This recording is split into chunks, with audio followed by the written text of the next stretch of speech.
La Revolución Mexicana. Representación de Porfirio Díaz, Pancho Villa, Francisco I. Madero y la población de clase baja. La Revolución Mexicana fue un conflicto armado iniciado el 20 de noviembre de 1910 con un levantamiento encabezado por Francisco contra el presidente Porfirio Díaz. Se caracterizó por varios movimientos socialistas, liberales, anarquistas, populistas y agrarios. Aunque en principio era una lucha contra el orden establecido, con el tiempo se transformó en una guerra civil. Suele ser considerada como el acontecimiento político y social más importante del siglo XX en México. Causas. Las causas directas de la Revolución de 1910 surgen en el Porfiriato. Este era el periodo en el cual gobernó Porfirio Díaz. La sociedad mexicana estaba dividida en varias clases: la aristocracia feudal o alta sociedad, la burguesía nacional, la pequeña burguesía o clase media y el proletariado y los campesinos. Esos 30 años fueron una dictadura. El Porfiriato enriqueció a un pequeño grupo de familias, a costa del trabajo de los campesinos y de los obreros que formaban la mayoría de la población. Se constituyó entonces una clase rica que era dueña de haciendas, de fábricas, de casas comerciales y de negocios financieros. Además de los bienes económicos, este grupo de ricos controlaba el poder político y disfrutaba de una preparación cultural suficiente para sojuzgar al resto de la población mexicana. Además, se mandaban por la fuerza a los jóvenes al ejército.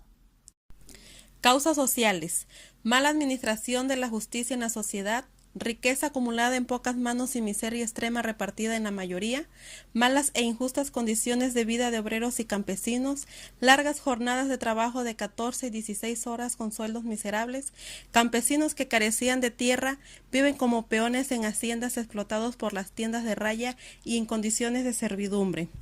Causas políticas: monopolio político.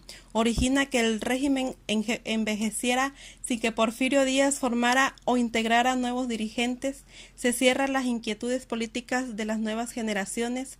Diputados, senadores y gobernadores y demás puestos administrativos de distintos niveles fueron ocupados por elementos fieles de régimen limitado los espacios requeridos para su consolidación como clase social por la cada vez más numerosa clase media.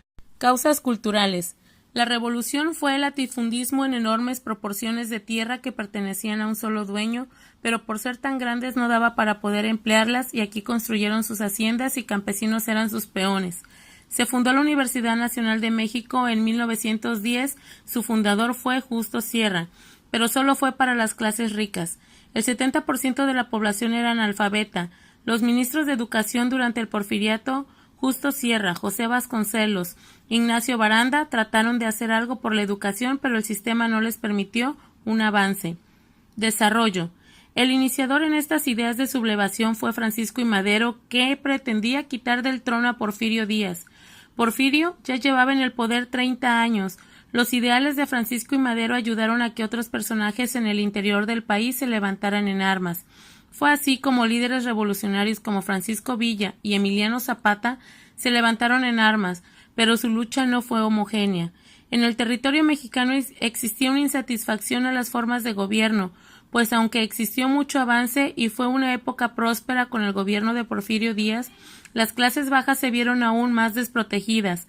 Madero, un rico terrateniente del norte del país, propuso una fórmula del compromiso político según la cual Díaz mantendría la presidencia y aquel desde la vicepresidencia iniciaría un proceso de reforma.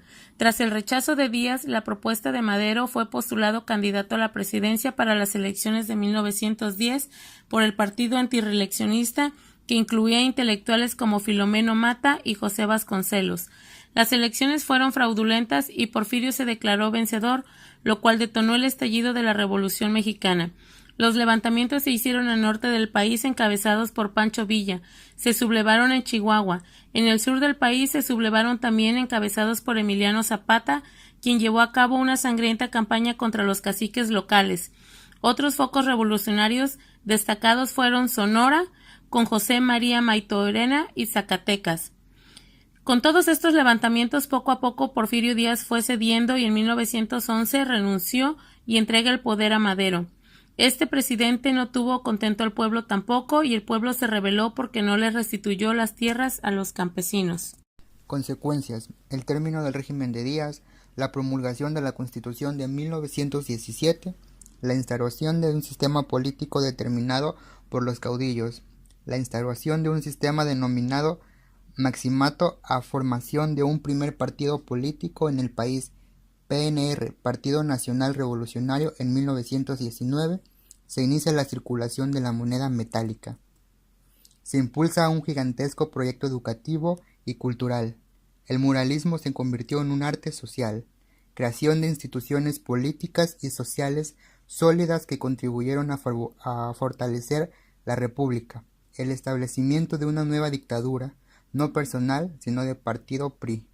Fortalecimiento de la corriente sindicalista obrera. Se da inicio a las cooperativas agrarias campesinas. Datos. Actualmente no existe un consenso sobre cuándo terminó el proceso revolucionario.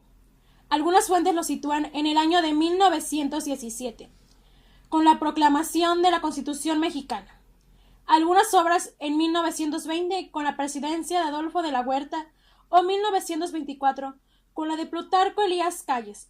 Incluso hay algunas que aseguran que el proceso se extendió hasta los años 1940.